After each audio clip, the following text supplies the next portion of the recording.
The Miami Heat's wretched start to Tuesday night's 144-97 humiliation at the hands of the Milwaukee Bucks at American Airlines Arena could be summed up thusly. At one point early in the second period, when the Heat's deficit had dipped into the 30s, Antetokounmpo had more points than the Heat's Bam Adebayo, Goran Dragic or two Heat starters. As in Thanasis Antetokounmpo. As in getting beat by any available Antetokounmpo. Oh, Giannis Antetokounmpo had his moments before taking a tumble in the third period, with the two-time defending NBA Most Valuable Player closing with 9 points, 6 assists and 6 rebounds in 24 minutes, but this was more about what the Heat weren't than what Milwaukee was. It was pretty clear to everybody in the arena and anybody that was watching that game, at least for the first 20 minutes of it, that they were playing at a different urgency and intensity level, Heat coach Erik Spoelstra said.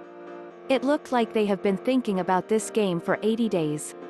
As in approximately when the Heat eliminated the Bucks in last season's Eastern Conference semifinals.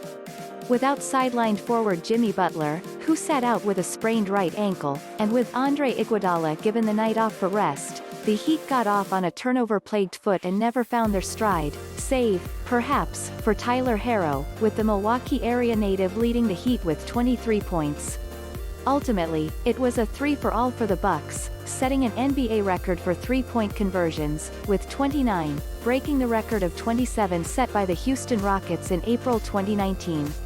The 144 points were 4 shy of the most ever against the Heat, with the result tying for the second most lopsided loss in franchise history.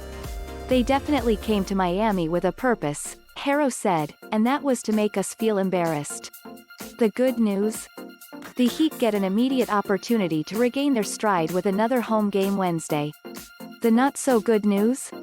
The game again will be against the Bucks, who will be coming off the largest road win in franchise history. I don't think anybody feels good about this right now, Spoelstra said. With Milwaukee coming off a humbling Sunday loss in New York, the Heat had an opponent with plenty on its mind. So the Bucks had themselves a moment at the outset, leaving the Heat dazed and eventually thinking about their own settling of scores Wednesday. Milwaukee led 83-51 at halftime, the most points ever yielded by the Heat in a first half, and then 115-75 going into the fourth quarter. The Bucks got 24 points from Jrue Holiday and 17 from Khris Middleton. Adebayo closed with 12 points, 6 rebounds and 4 assists. 5 degrees of heat from Tuesday's game. 1. Record night. The Bucks set the NBA record for three-point conversions with Donte DiVincenzo 5 of 6 from beyond the three-point arc and Holiday 6 of 10. The Bucks closed 29 of